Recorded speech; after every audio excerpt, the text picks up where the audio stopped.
permettez-moi d'exprimer désormais les sentiments qui nous habitent réellement en ce samedi 27 juin 2015. Ils peuvent se résumer en 3 mots: joie, fierté et reconnaissance. Joie et fierté parce qu'en ce jour, nous voici arrivés au bout d'un long, sinueux et pourtant merveilleux voyage. Certes, ces dernières années n'ont pas été de tout repos. Elles ont été parsemées d'embûches, de doutes, de défis, de déceptions et de stress. Mais aujourd'hui, nous choisissons d'occulter le pire et de nous focaliser sur le meilleur, notre réussite. Nous y sommes, nous franchissons la ligne d'arrivée de cette course d'endurance et c'est à bout d'haleine, mais le sourire aux lèvres, que nous regardons en arrière et contemplons ce que nous avons accompli. Il y a 7 ans, alors que nous étions jeunes et peut-être insouciants, nous avions tous un rêve qui nous semblait presque inaccessible, celui de devenir médecin. Aujourd'hui, nous venons d'être proclamés en tant que tels. Quelle joie, quelle fierté. Mais si nous sommes heureux et fiers d'être arrivés là où nous sommes, nous devons toutefois reconnaître que nous n'y serions jamais arrivés seuls. Aussi, cette journée est-elle le moment privilégié pour exprimer notre reconnaissance et adresser nos remerciements à toutes les personnes qui ont contribué de près ou de loin à cette réussite. Et donc, au nom de toute la promotion, nous tenons à remercier l'Université de Liège pour ses études. Que ce soit tout au long de notre parcours ou pour les 4 dernières années de celui-ci, nous sommes fiers d'avoir pu fréquenter les bancs de cette université. Enfin, ça dépend pour quel cours. Mauvaise langue, celui-là. Monsieur le vice-recteur, merci de nous honorer de votre présence aujourd'hui. Au professeur Doriot, nous tenons aussi à vous adresser un message personnel. C'est lors de notre 2e bachelier en médecine que nous nous sommes rencontrés. À cette époque, votre mission était de nous enseigner les joies et mystères de la physiologie des systèmes cardio-respiratoires et de l'homéostasie. Les plus chanceux d'entre nous ont ensuite eu l'honneur de vous avoir comme interlocuteur lors d'un, voire plusieurs examens intégratifs. Les plus chanceux d'entre nous. Je vous avais bien dit que son discours allait être ironique, mais à ce point-là, ça dépasse tout ce que j'avais pu imaginer. Je disais donc que les plus chanceux d'entre nous ont ensuite eu l'honneur de vous avoir comme interlocuteur lors d'examens intégratifs. Fabuleuse démonstration de l'activation de notre système orthosympathique. Se battre ou fuir? Telle était la question. Votre présence aujourd'hui témoigne du fait que nous avons choisi la première des solutions.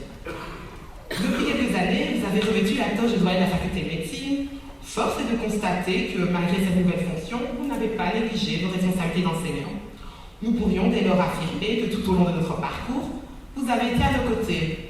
Enfin, jusqu'à hier, où vous nous avez posé un lapin.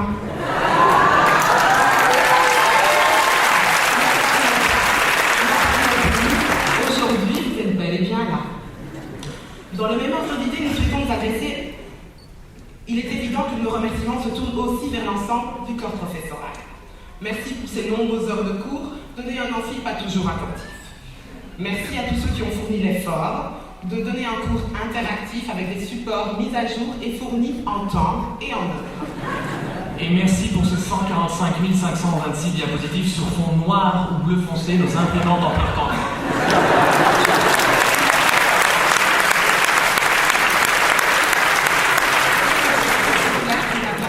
Néanmoins, nous ne pouvons que souligner votre enthousiasme et votre disponibilité, notamment pour répondre aux inévitables questions de fin de cours. Indéniablement, notre formation n'aurait pas été possible sans vous.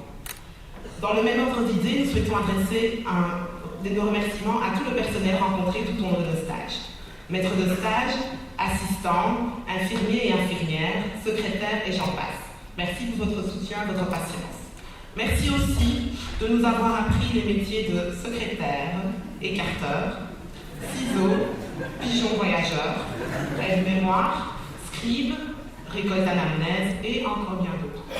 Nous vous remercions car il est évident que la polyvalence et la capacité d'adaptation sont des qualités indispensables à la pratique de la médecine. Nous ne pouvons continuer ce discours sans nous adresser à nos anges gardiens, nos mamans au sein de cette faculté, nos alliés. Nous pourrions même aller jusqu'à dire nos confidentes, car oui, c'est à elles que nous allons expliquer nos petits bobos de grands enfants attardés que nous pouvons être. Elle ne nous répondait pas à coups de bisous magiques, mais bien avec douceur, rigueur et organisation. Que ce soit pour des plaidoyers pour tes manqués, des lieux de stage non désirés, des dates d'examen à échanger, des desiderata à respecter, vous avez toujours été à notre écoute. Oui, à vous qui nous avez inlassablement écouté nous plaindre. À vous qui avez été harcelés par nos mails pleins de désespoir. À vous que nous ne cessions de venir importuner dans vos bureaux. À vous, nos apparitrices, un immense merci.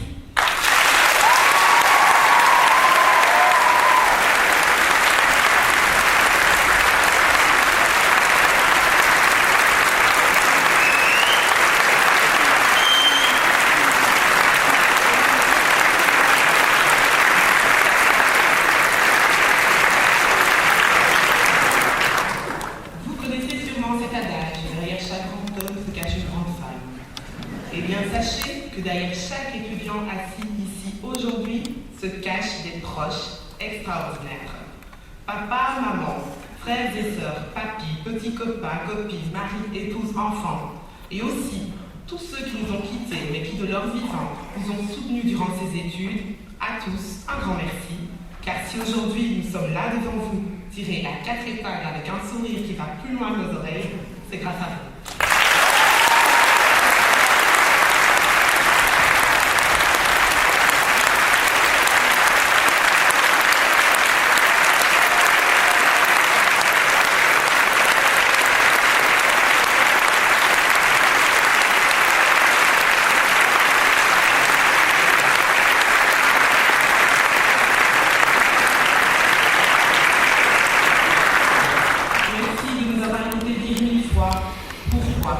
Pourquoi ai-je fait ces études? Mais j'y arriverai jamais. En plus, 7 ans, mais c'est trop long.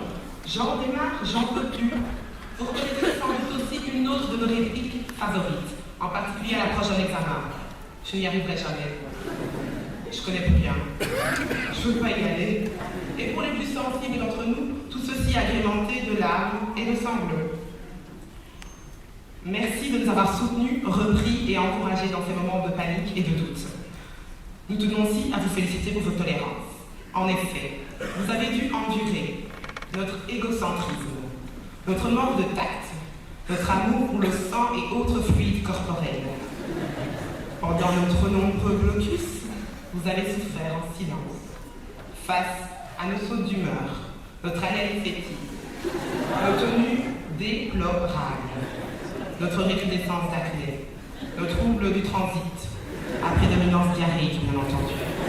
Notre pilosité primitive, enfin bref, merci d'avoir enduré tous ces changements physiques et psychiques dont nous n'étions finalement que les malheureuses victimes. Et devant tout le monde, nous vous demandons pardon et admirons sincèrement votre force et votre indulgence. Chapeau à vous, on l'a déjà fait, mais nous pensons que vous méritez vraiment un tonnerre d'applaudissements.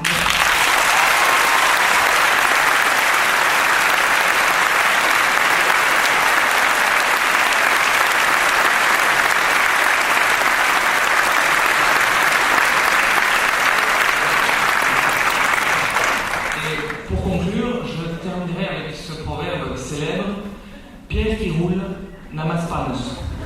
Ça n'a absolument aucun rapport, mais je trouve qu'il est toujours de bon ton de clôturer un discours avec une maxime ou une citation bien placée. Alors, à moins que Christian ait une meilleure à proposer, ce dont je doute, puisque je viens quand même de mettre le niveau très très élevé, je crois qu'on va en rester. Non? Pas si vite, Greg, pas si vite. C'est vrai qu'il a mis la barre assez haut dans la bêtise. Donc, si tu me permets, je vais conclure avec cette citation. Si tu as un but dans la vie qui prend beaucoup d'énergie, qui exige beaucoup de travail, qui engage un grand intérêt et qui est un défi pour toi, tu auras toujours hâte de te réveiller pour voir ce que le nouveau jour t'apportera. Eh bien, mes très chers amis, aujourd'hui est un nouveau jour qui commence pour nous. Bien plus qu'une arrivée, il s'agit d'un réel départ. Nous vous souhaitons et nous nous souhaitons tout le meilleur. Bonne route à tous.